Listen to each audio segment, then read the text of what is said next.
এই সোয়ানা, দেখো তো পাঞ্জাবি দুইটা কেমন হয়েছে। ভালোই তো, একাকে যে নিজের জন্য শপিং করছো তাই না? আর নিজের জন্য না, বাবার জন্য আনছি। ও বাবার জন্য? কালার হ্যাঁ। দুইটা খুব সুন্দর, বাবাকে খুবই মানাবে।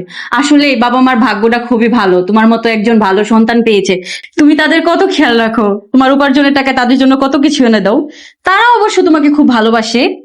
তোমারও কি আমার মতো তোমার বাবা মাকে অনেক কিছু কিনে দিতে মনে চায়?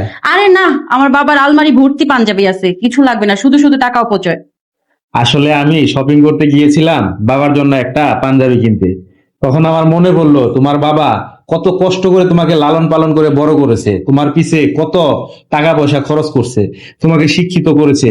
তুমি চাইলেই ভালো একটা চাকরি করতে পারতা, কিন্তু তা না করে তুমি আমার সংসারে আমার সন্তান লালন পালন করতেছো, আমার জন্য 3 বেলা রান্না করতেছো, আমার বাবা মায়ের খেয়াল রাখতেছো, আমার সংসারটাকে তুমি গুছিয়ে রাখতেছো।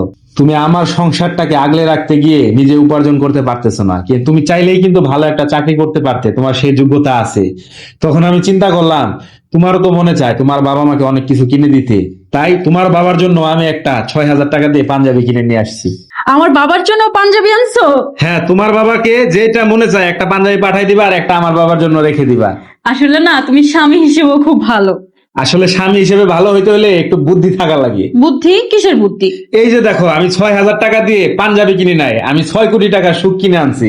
6 কোটি টাকার সুখ কিনছো কেমনে? এই যে দেখো, এই পাঞ্জাবিটা পেয়ে তুমি যে খুশিটা হইছো, তোমার 6 কোটি টাকা দিলেও তুমি সেই খুশিটা হইতা না। আমি যেমন রোজার ঈদে, কুরবানির ঈদে আমার বাবা মার জন্য, ভাই বোনের জন্য নানা রকম কেনাকাটা করি, কিন্তু তোমারও তো কিনতে মন চায়, কিন্তু তুমি উপার্জন করো না বিধায় তুমি কিনতে পারো না। সেটা কিন্তু আমি বুঝি, তুমি মুখ ফুটে আমাকে বলতে পারো না। কিন্তু এখন থেকে তোমার যখন যেটা মনে চাবে তোমার বাবা মাকে দিতে, ভাই বোনকে দিতে, তুমি সেটা আমার কাছে নির্দ্বিধায় বলে দিবা, ঠিক আছে? ঠিক আছে।